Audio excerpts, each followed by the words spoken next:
First off, I want to welcome everybody to BadTV. I'm your host, Jeff Roman, and this is Chad Roman. What's going on, everybody? This is actually my brother. First interview. I'm happy to have him. No questions about that.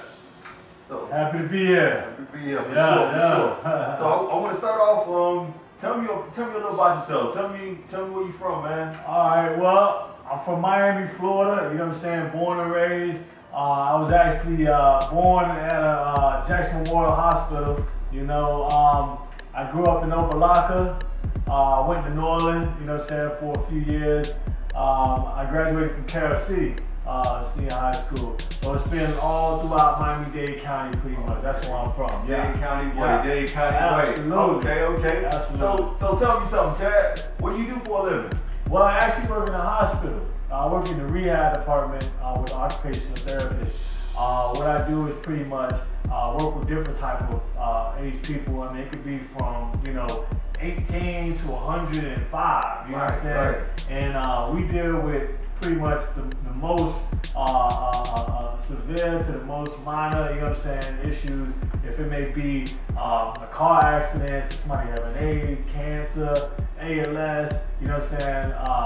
You name it. I mean, whatever it is, they come through the door, and our goal is basically to make them as independent as possible with whatever it is they're going through. A lot of people take things for granted, when it comes to everyday life, but imagine yourself, losing a leg, you know what I'm saying? How easy would it be to stand up over a stove after that, you know what I'm saying? Right. Cooking food. Right. Imagine, you having a traumatic brain injury, you know what I'm saying? A car accident. How easy would it be to, put a shirt on and understand the sequence and steps so that it not be confused? So that's where we come in place, and we basically guide them, we help them to gain those essential skill sets to be independent again. Nice. Yeah. Okay. So what got you into that field? Man, well, it wasn't something I just hopped on in or, thought about my whole life. I mean, it happened over time. It's funny because I ended up getting into it after, a lot of different things which happened. At first, I wanted to do criminal justice, you know what I'm saying? And I seen all the CSI shows coming out, you know what I'm saying? So it really piqued my interest, and I wanted to do forensics. So right out of high school, I went to college. I joined Miami-Dade College. I took about 2 semesters, and I ended up stopped after 2 semesters. I left the college because of life issues, but it was where my major was criminal justice administration, and my game plan was to basically go there, finish out my AA, transfer to like FAMU or BCC, and then pursue forensic science. So it didn't work out that way, you know what I'm saying? A lot of things in life don't, so yeah, I went with the punches of it, I finished the 2 semesters, got the credits, and then I had a point in my life where I had to figure out what was next. The 9 to 5 just wasn't cutting it, I was with a girl, bills need to be paid, things like that. So I decided to go to the police force. I said, well, maybe I'll do it this way. I'll do it where I become an officer first, and then I'll get into the whole forensics, FBI thing, all that stuff. So that was my game plan.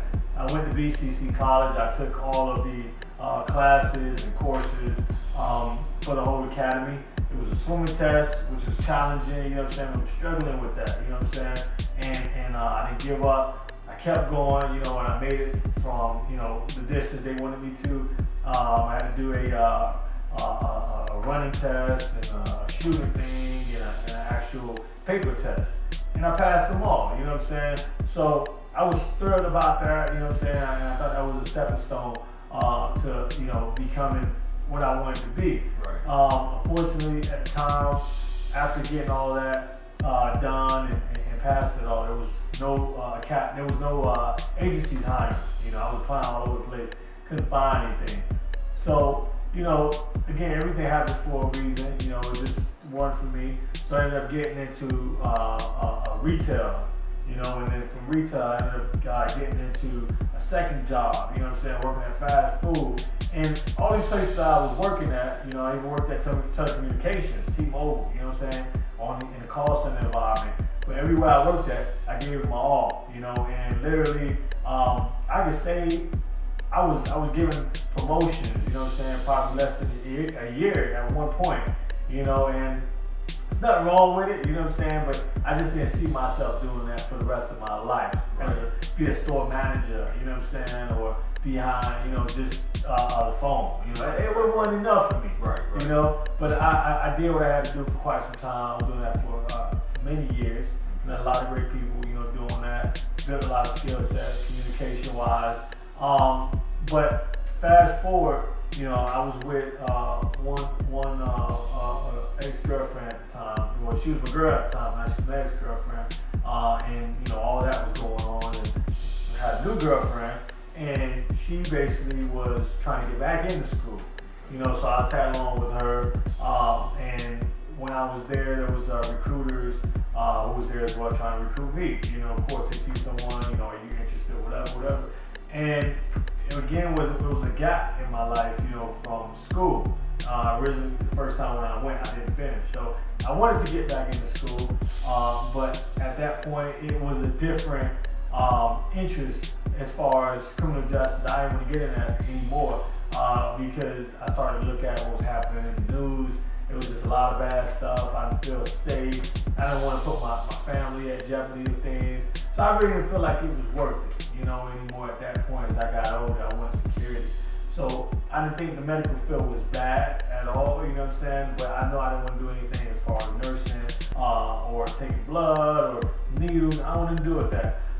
So I ended up looking into the program. It was a school that was more popular with the healthcare field. So I thought about doing an x-ray test. So I had to take a placement test. Doing the placement test, I didn't do so good. I took it three times, you know, and it was, you know, better and better every time. But I just didn't score high enough to actually meet the requirements to get into the x-ray program. So it was discouraging, you know, and I was kind of like at a point of a crossroad, what to do next. You know, counsel was there for me as far as if I wanted to take it next. And I think if I took it one time when I didn't pass, then I would have to wait out a while and then come back. I couldn't take it again sudden. So yeah, she brought to my attention on the very last one how there's this other program that I am able to get into because of my testing score. It was occupational therapy. I knew nothing about it. She sent me home that night, you know, to do homework on it, you know, and come back and make a decision, tell her what I think. So I did that. I read about it, and I thought it was incredible. I thought it was really, really good. It was up my alley in terms of job security, in terms of being in the medical field, not having to deal with blood, not having to deal with needles, still making a difference in someone's life. It was very rewarding, you know, and that's financially, you know, that's emotionally, spiritually, all different things. And, you know, you have the ability to be creative. Never you'll be bored, you know, because you're dealing with real life people and you enjoy your job, and you know, it was a great thing that I had looked up on, and she brought it to my attention. So I told her, yeah, I want to get into it. So I got into it. You know, it wasn't an easy program, but there was a lot of support, a lot of good teachers, a lot of classmates. You know what I'm saying? And we had a tight bond. It was almost like a no man left behind type of thing. So, you know, I loved it because it was also a one-on-one experience compared to the big community college. It was just kind of, you know, you on your own type thing. So with all that, you know, around me, I got through it and I finished, you know. And I remember trying to look for a job right afterwards because at the time I was holding up 2 jobs in the mix of going to school, you know. And I was tired of that. You know what I'm saying? I had to go from one job on the way other side of town to another job on another side of town. It almost took maybe like a half an hour difference. So I would go back to back to 2 jobs. Right. So it was tough, you know, and I was ready to take on that one career, sufficient income, you know what I'm saying, to cover both of them. Right. So I looked in Florida because that's where I'm from and that's why I wanted to work at. You know, it was nothing. It was real saturated. It's one of the retirement states, so it's like when people find a job, they stay there for a while. And I didn't have any experience coming out, so it was kind of like a lot of things out of my favor. So I I had a classmate who actually, mother, she was a recruiter for quite some time. So she told me, if I ever wanted to start traveling, reach out. So it was like one of my last resorts, but it was always in the back of my head. But after about a month and a half, 1 or 2 months, not finding anything and doing the whole 9-to-5 struggle thing, and not feeling I had enough income to take, care of my bills and offset them, I said, I got nothing to lose, you know what I'm saying? So I gave her a call, and right away she plugged me in. Now I'm getting calls to do interviews, and they're setting things up to fly me out to California, and I remember my class graduation taking place. I wasn't even a part of that because how I got a job so quick, When the graduation was going on, I was flying to California for my first job. So it was a scary experience, but it was one that I kind of went off with fate because I didn't know what was on the other side. I remember probably collecting my last check from the retail store I was working at, which was probably like under $500, $300 maybe, and going off of that, and then starting a whole new life in California. So it was scary, and I had to live off of that, until I got my first paycheck. So it was all fate, that I stepped into. But I can say it was the best decision of my life. That's amazing, man. Yeah. That's an amazing story. Yeah. So right now, how long have you been doing that? How long have you been in that field?